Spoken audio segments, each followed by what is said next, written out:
Hello. Today we have our volume versus scoring video. The volume rank for receivers versus what they've been scoring so far. We can use it for trades, start and sits even, maybe some coping if you need it. I'm not here to judge, just here to give you the research. So the wide receiver volume rank, it's not just total targets and listing them first to worst.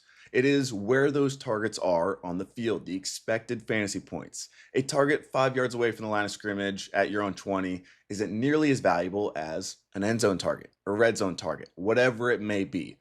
And the difference between volume rank and scoring rank can be a lot of different reasons. Some is skill. Like we would expect a guy like Nabers and Chase with their yards after catch ability to be above where their volume is at the end of the season. Some of it is just luck. Maybe quarterback accuracy, whatever it is in that way. If your quarterback misses you on a deep target, he missed you in the back of the end zone these last couple of weeks, and we only have a 2 game sample size, so it's pretty heavily reflected for right now. And we can trade for guys that maybe have better volume than what they're scoring if we expect them to get back to even, or the opposite. Maybe their scoring is overproducing compared to what they got. Maybe they took an 80-yard screen to the house and we're not really expecting that to happen every single week. So let's get into it. There was two things that people were hoping for this offseason. One they were hoping would happen or stick, and one that we were hoping wouldn't happen. The one that wouldn't happen is hopefully Russ still targets Malik Nabers just as much as he got last year. And that target share is still really good. Obviously, the volume rank is #1. So that's good. That second thing was Nabers was incredible last year, but he did not get many deep balls, really at all, at least accurate ones. And Russ, he's what he is as a quarterback, but in terms of a deep ball thrower, amazing still. And we've seen it play out throughout these first 2 weeks already. He's throwing it deep to Malik Nabers. Those air yards are there, the volume is there, and the scoring right now is wide receiver 2. I would expect it to continue. And we got CeeDee right behind him as that wide receiver 11 right now, but his volume is second. He has 24 targets. There's no touchdown yet. If he had a touchdown, which we would kind of expect through these 2 games on 24 targets, then his scoring would be even better than wide receiver 11. I like him a lot too. We go to wide receiver 3 and we have Odunze. The first kind of big surprise, and he's an interesting one because he's kind of very high in scoring and volume, where a lot of these guys that have 3 touchdowns through 2 games, maybe their volume isn't wide receiver 3. But we've kind of gotten both. We've been spoiled with Odunze so far.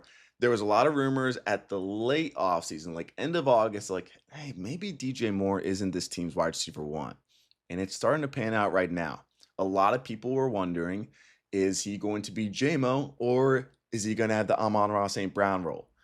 No one really wondered if he could be a mix of both. And that's kind of what he has turned into. It's been incredible. His air yard share on play action, which is the big JMO role, the play action deep targets, 56% of the air yards on play action on those 5 targets. He has 6 targets in the slot. He is 5th in air yards. So those 3 touchdowns won't continue, but right now, Caleb looks good enough to sustain him. He has wide receiver 1 upside with this amount of volume. The scoring will dip a little bit, volume will probably dip a little bit, but these are both great signs for the long term. Adams, he's up here mainly because he has 5 end zone targets. It's the most in the NFL, but it's also something we would somewhat expect, and it's a really good sign. He has always been this way, specifically in his red zone targets. It's something that I talked a lot about with Puka, where I love Puka. He is the wide receiver 1 overall right now if we look down here. At the same time, his maybe wide receiver 1 overall for the entire season, if he doesn't have that 50-yard rushing touchdown, maybe a little bit lower because of this. I still like Puka as a top 5 guy because obviously the volume isn't bad and he's incredible as a player. But Adams' red zone target share right now is 41%. Puka's is 8%. Puka has never really been that big touchdown guy.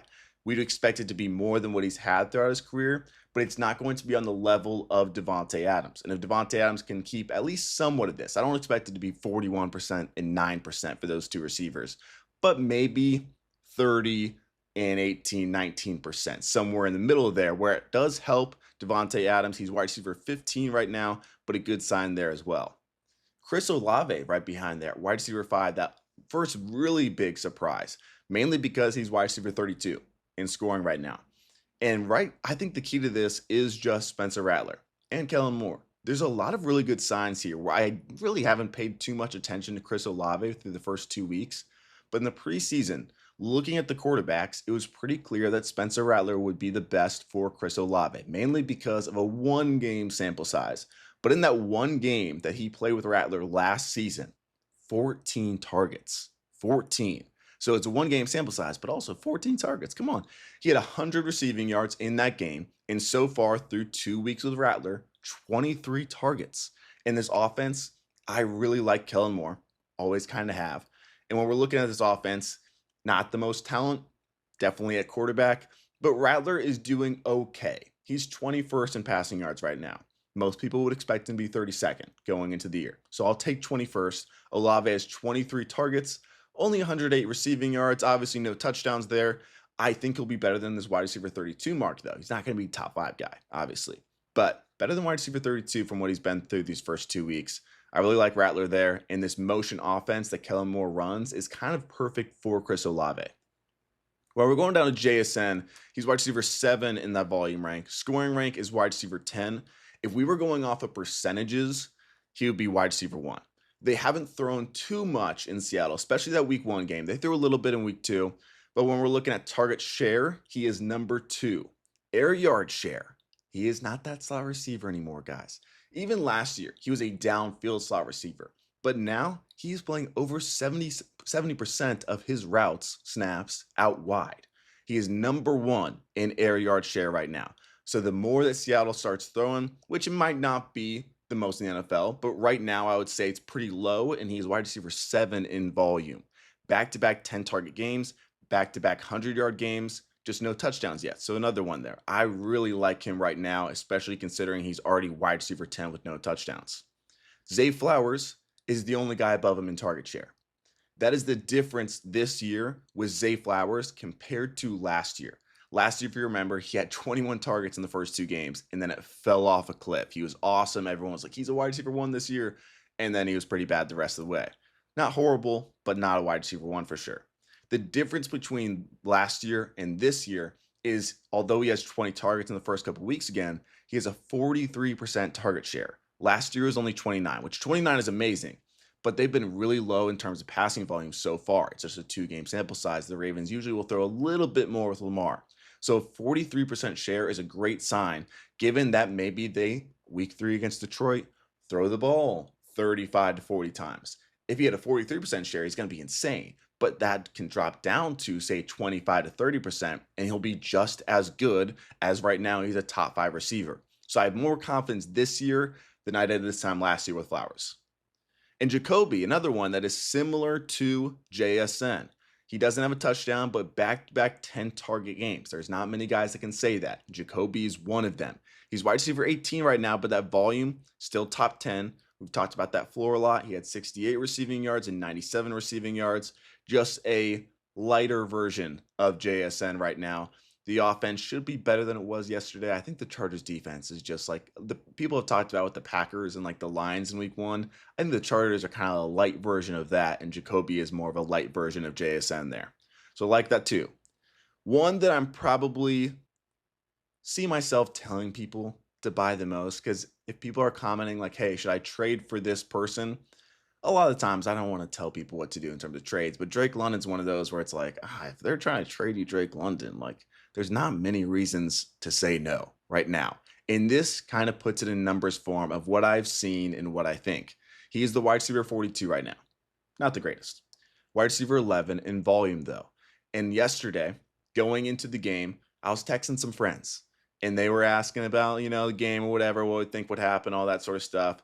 And I said something that I was pretty confident in based on week 1 and just history. One of the trends that kind of repeats itself over and over and over is Flores as a defensive coordinator. If he plays a young quarterback for the first time, like a Caleb Williams in week 1 or a Michael Penix in week 2, they usually don't do well in terms of passing.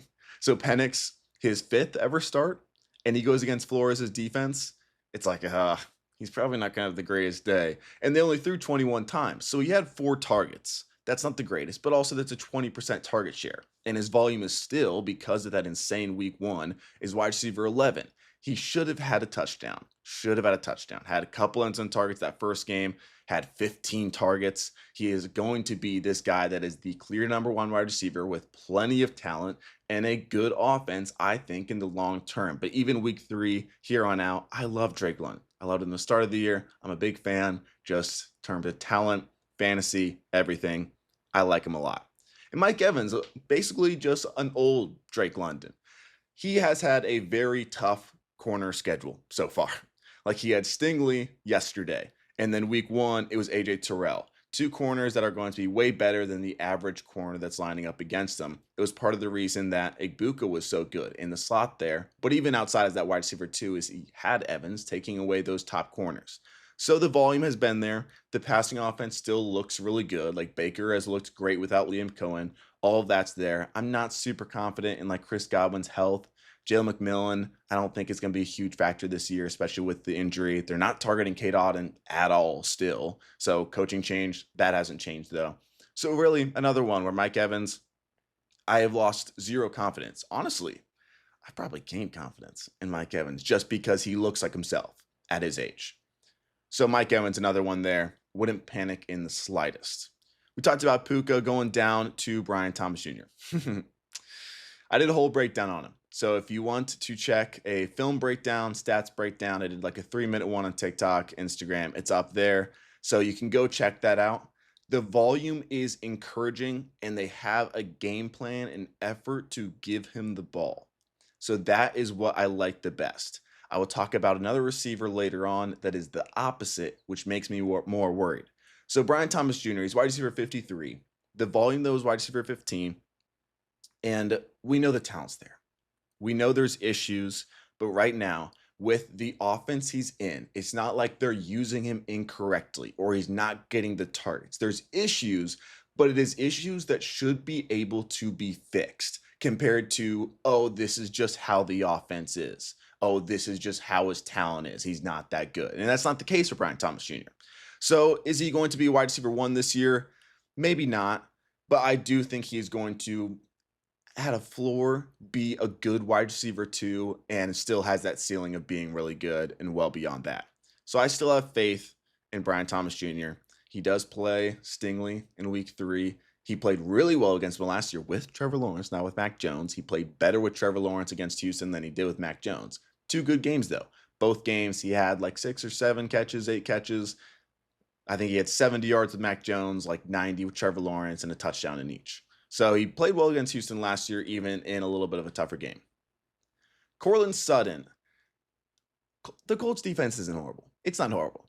And I think a lot of people were expecting them to be bad. And then through 2 weeks, I know it was the Dolphins week 1, but Dolphins didn't look bad against the Patriots in terms of, I'll rephrase that. They didn't look horrible against the Patriots in week 2. I think the Colts defense is better than what people think. Sutton, through 2 games, had 1 great game and then 1 not so great game. Only 1 catch yesterday on Sunday. It wasn't the greatest, but it's a good offense. He's still a clear wide receiver 1. And as a guy that's probably going to score 10 touchdowns yet again, based on how they're using him and just how he has been with his history, his end zone targets, everything, how consistently they use him in the red zone. Maybe he's more boom bust. You're hoping the busts aren't this bad in terms of his week 2, but he drew a couple defensive pass interferences, all that sort of stuff that makes it a little better than what it actually was on paper. I still have confidence in Sutton, and he's another guy that I feel bad because I use this stat like all week, basically saying to start him in week 2. But ever since like halfway through last year, week 7, so take out the first 6 games of last year, we have a full almost season sample size. And Courtland Sutton was a top 10 wide receiver in fantasy. So it's not like Sutton has been like this wide receiver 25 range, that sort of thing. Ever since Nick's got his feet under him, he's been a top 10 fantasy receiver. So I don't think 1 bad game really steers me away from him. San Francisco's receivers. Whenever I do these videos, I basically say this every single time. San Francisco's receivers, tight ends, whatever it is, under Shanahan are always going to have better scoring than their volume long term. Right now, it is encouraging to me that Jennings and Pearsall, their scoring is a little bit below what their volume is. On average, if you told me that Ricky Pearsall was wide receiver 18 in volume at the end of the year, I would expect him to be wide receiver 12 in scoring. Jennings, if he finished wide receiver 26 in volume, which I don't know if that would be the case, then I would expect him to be top 24. I have confidence in this offense more than anything in terms of doing these graphs just because it happens every single time. When I had like a graph in terms of like Excel compared to like a table like this, every single year it's like the San Francisco receivers are in a little bunch together at the bottom right where it's just like showing they're outscoring their volume. So I have confidence in the long term, especially once Purdy's back, obviously. Mac Jones seemed to target Jennings a lot more, and not really seemed to. Like he had 6 targets and Jennings had 10. But confidence long term, I think it's a good sign right here. And right with him is Deebo Samuel. He has wide receiver 8 in his scoring, wide receiver 19 in volume. So the volume isn't nearly as good. We're used to having Deebo way above his volume up until last year when he kind of was a complete bust and was just super low in both. I wouldn't expect him to be wide receiver 8 on this level of volume. He's had some really good production. He obviously had the 20-yard touchdown run on his only carry, so they're only giving it to him 1 carry every 2 games, the pace right now at least. So not super confident it sticks fully, but I think it'll be somewhere around him being a lower end wide receiver 2 if I had to predict for the rest of the year, or even, yeah, like top 24 receiver based on that. Part of that is because Terry McLaurin is really low on this list right now, and we'll get to that later, but it's not going to be that low for the rest of the season, which would partially affect Deebo. Tesharo McMillan, an interesting one. Based on targets, he is one of the top in the NFL. His volume rank is wide receiver 20. And part of the reason that I do the volume rank compared to targets is to help guys like McMillan. He's supposed to be getting the deep targets and the red zone targets. He hasn't gotten that. You know who's getting the red zone targets through 2 games? Freaking Hunter Renfrow at wide receiver 22 right behind him. So I think it's a good sign because right now he's wide receiver 21 through 2 games of his NFL career. That's awesome. Hunter Renfrow, wide receiver 22. It shows that there's plenty to go around in Carolina. I love Renfrow. He has 2 touchdowns, I believe, in that first game, or at least 2 end zone targets. Might be mixing those up. But overall, I think it's just a good sign for McMillan. Renfro's good. I don't think he's ever going to be fully playable in fantasy, but I think these are both good signs. His target share, I brought up yesterday in a video, McMillan's was 24% when he's outside of the red zone, which is great, especially for, again, a rookie that's played 2 games. But when you got into the red zone, we'd expect it to bump up. Look at him. Look at some of the catches he gets. Like he's a red zone threat. And his target share through the 2 games in the red zone is 12%. So I think that'll bump up naturally. Like I'm not worried about that being a 12% right now. I think it's just kind of, the luck of the draw through 2 games. But I think it's a really good sign for McMillan overall. Shaheed and Olave in this same little area where Olave was all the way up at wide receiver 5 in volume and 32nd in scoring. Shaheed is right above him at wide receiver 30 in scoring. The volume is up to 21. It's a similar where Shaheed has potential, definitely has that big play upside, can be valuable in this offense that maybe isn't the prettiest, but they're going to be losing a lot. They're going to be throwing the ball a lot, and they have a really good play caller and not too much target competition. When we get down to these Chargers receivers, that is that first one where it is a big group. I think they are the only team with 3 guys in the top 40, if I'm not mistaken.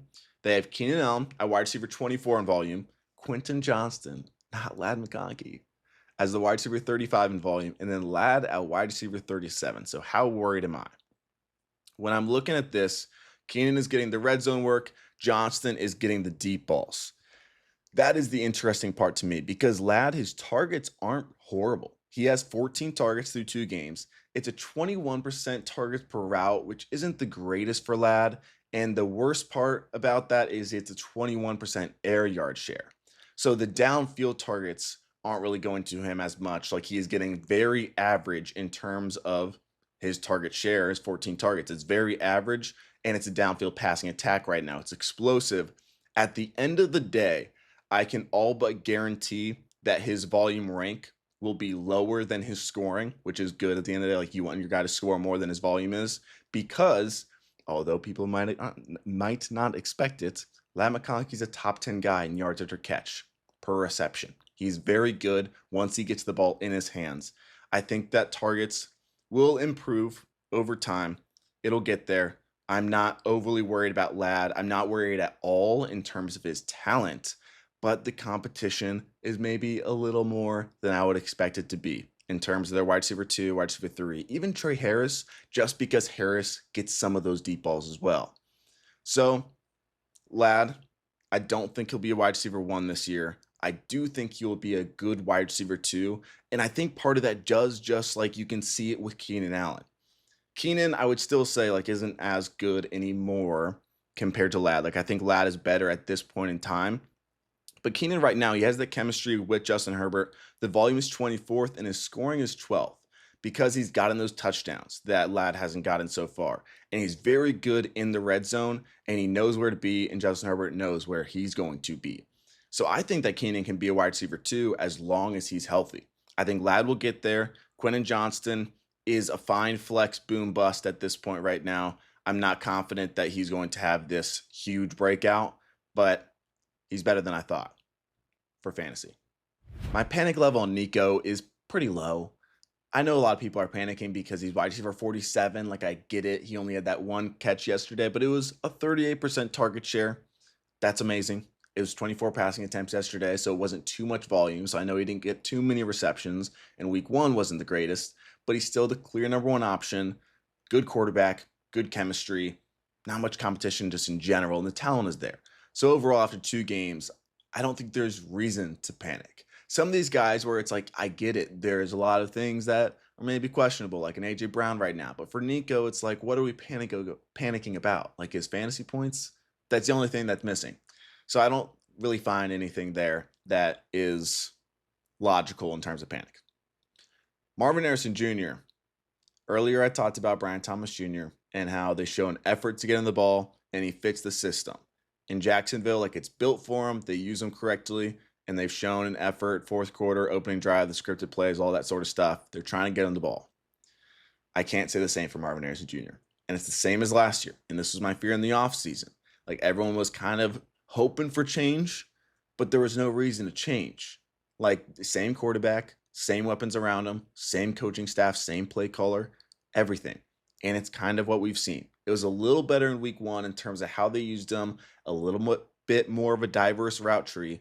But in general, like, the offense isn't really fit for him. The quarterback fit isn't the greatest in terms of he's just like not a downfield thrower. It's a lot of the scrambling and short targets, and they're just not giving Marv those type of routes. And in terms of effort in getting him the ball, they can say some things, but even the coach speak like isn't positive. Like, they're just like, yeah, the ball just goes who it goes to. Yeah, like, we should probably get Marv the ball if we want our offense to be best. But, like, a lot of it's just we can't control. Kyler, every single time they ask him, they're like, oh, yeah, Marv doesn't demand the ball. And I kind of just like the ball goes where Drew Petzing wants it to go. None of it's encouraging for, like, any real change. So right now, like, he's wide receiver 37. His volume is wide receiver 30. He's going to have really good weeks. Like, he'll have his touchdowns. Like, even last year in a bad year, he had 8 touchdowns. But like, the ceiling is pretty shot, in my opinion. I think he ends as, like, you're hoping he's a low-end wide receiver 2 at this point, in my opinion. I don't have too much hope. Nothing feels different. Nothing feels different. George Pickens, it's going to be much more team-dependent, boom bust. Maybe it's just because it's the first 2 games of the new coaching staff, and it takes a while to get used to all that sort of stuff. But right now, the usage isn't perfect. It's not what I was hoping for in terms of the preseason. They talked a lot about how they're going to use him like CeeDee, how it's going to be interchangeable, how it's going to be more versatile, all that sort of stuff. And they do different things with him that are better than how he's used in Pittsburgh. But in terms of his slot rate, like, it's one of the lowest in the NFL. So that was a complete lie. The other things, like the play action, the motion, is a little bit better. And this passing volume as a team is still really good. So when there are days like yesterday or Sunday where they threw the ball a ton, yeah, he'll have the 9-10 targets, and he has really good upside with that volume. Right now, it doesn't reflect that. He's wide receiver 31 in volume, wide receiver 33 in scoring. Part of that was a really bad week 1 matchup, but he has the ability to make plays. And the good thing is they are targeting him in the red zone a bunch. So they're at least using his strengths there. It hasn't worked yet fully again. He had 4 with 0 touchdowns, end zone targets, and then he got his 5th end zone target, and that's when he scored. And, like, that's why I care about end zone targets. It's because of that touchdown upside. Like, it'll eventually come over time, especially when you have a talent like George Pickens. He's going to catch more end zone targets than the average guy. So overall, it is semi-confident. I would say I expect him to be wide receiver 2, low end wide receiver 2 range, around that wide receiver 20 to 24. I don't think he's going to be wide receiver 33, but I don't think he has that wide receiver 1 upside where some people were like, maybe he's the T. Higgins this year, including me. So I don't think he has that wide receiver 1 upside that people were hoping for and everything, but he's still overall pretty solid. Egbuka, I expect him to kind of fall somewhere in the middle of these two numbers. So he's the wide receiver 32 right now in terms of volume, not the highest, and wide receiver 13 in production. He obviously has those touchdowns, 3 and 6 quarters at one point.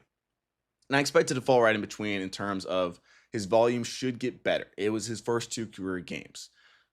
Should get better, even with Godwin returning. I think if the targets go up, it is a very pass-heavy offense. They have the ability to support guys like Evans and Egbuka, both as top 20 guys in volume.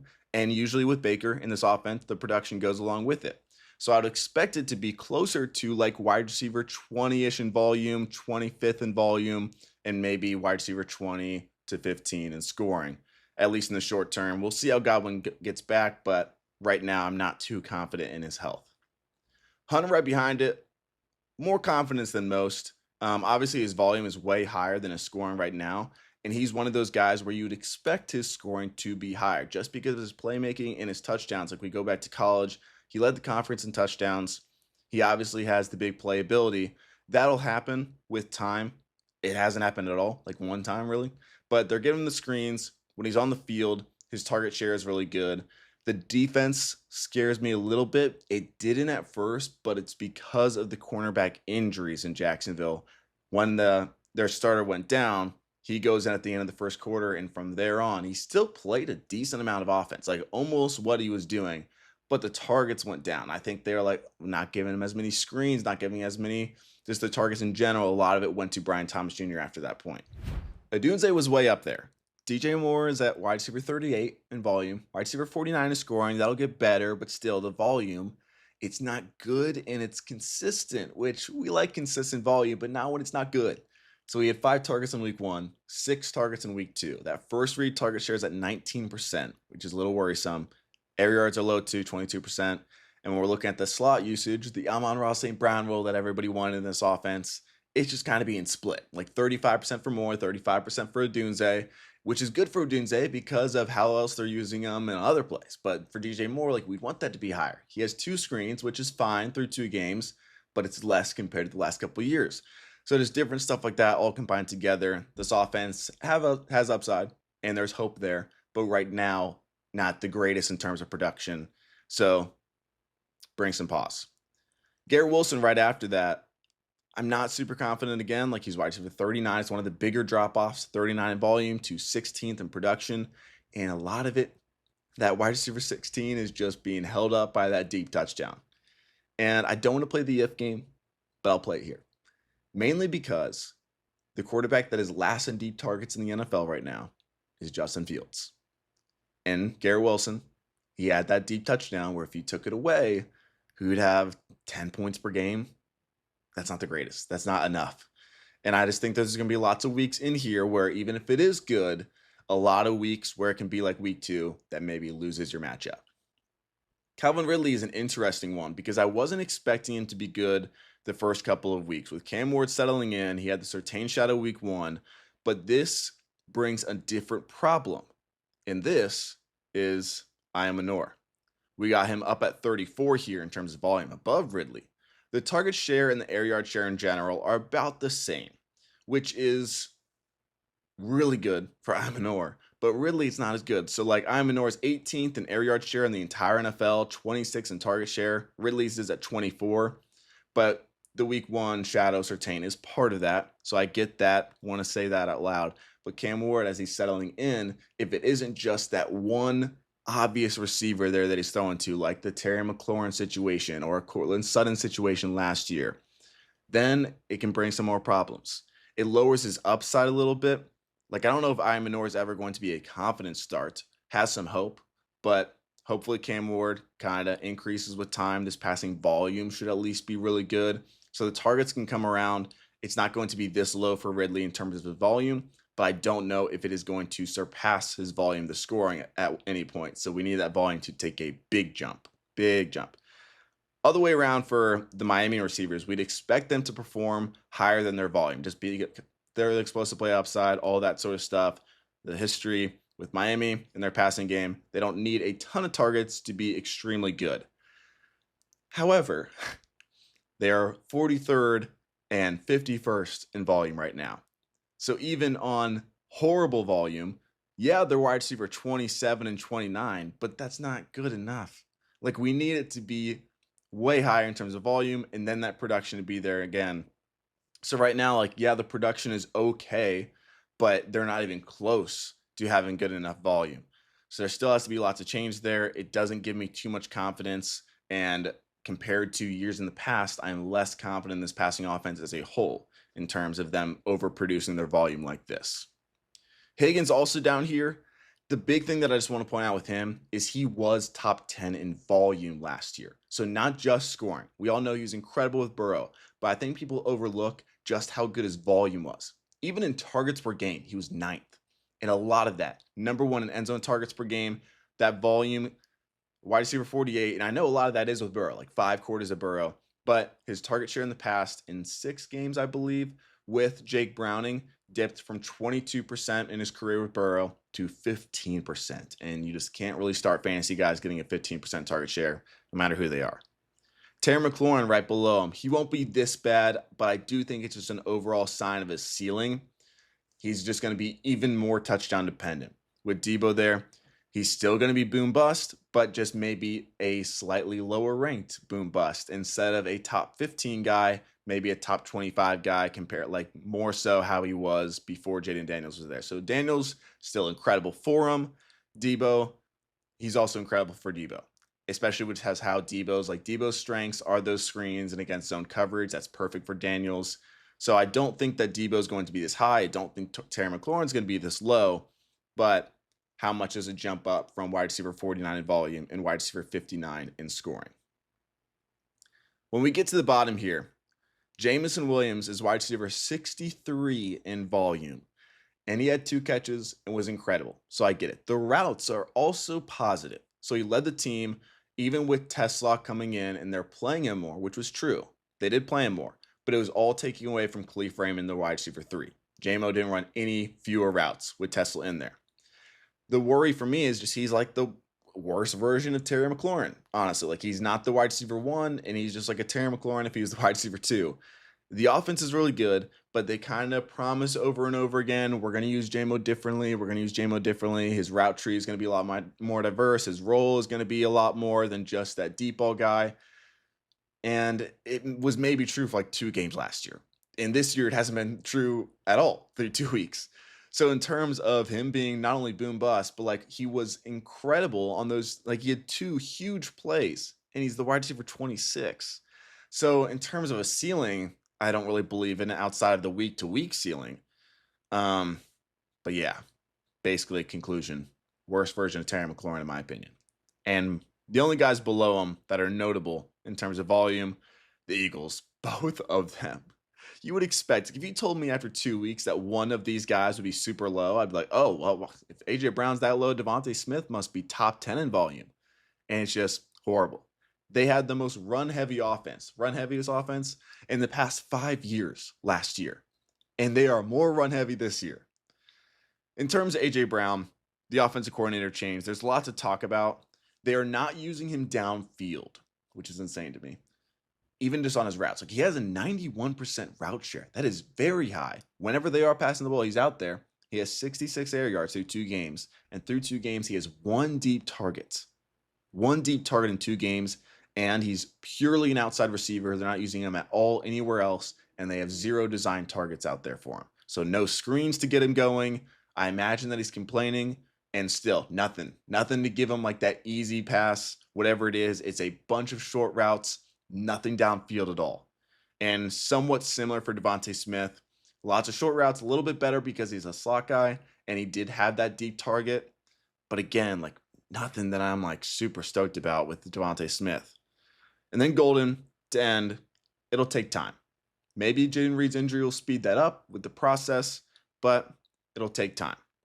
He's not the perfect prospect, but he has that ceiling, obviously. I think he is a really good quarterback. LaFleur, incredible offensive coordinator, but outside of Kraft, like they don't really have a confident guy. They're not throwing to Josh Jacobs at all, which is good for Matthew Golden.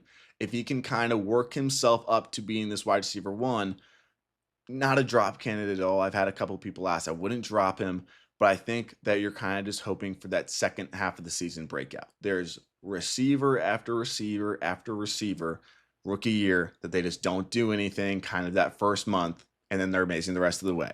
To an extent, was like Lad McConkey last year. Lad looked good, but he wasn't really usable until like week 5 or 6. Rashee Rice, his first couple weeks, absolutely nothing. I don't even know if he got a catch. So Golden, there's still hope there. There's still some signs. He obviously had those 2 deep targets last week that were super close. The volume still isn't great, obviously. Scoring just as bad, but there's hope there. I wouldn't give up. But yeah, hope you guys enjoyed. Hope you guys can cook up some good trades out of this. Take your own opinions, use the research, make something beautiful. Hope you guys have a good rest of the week.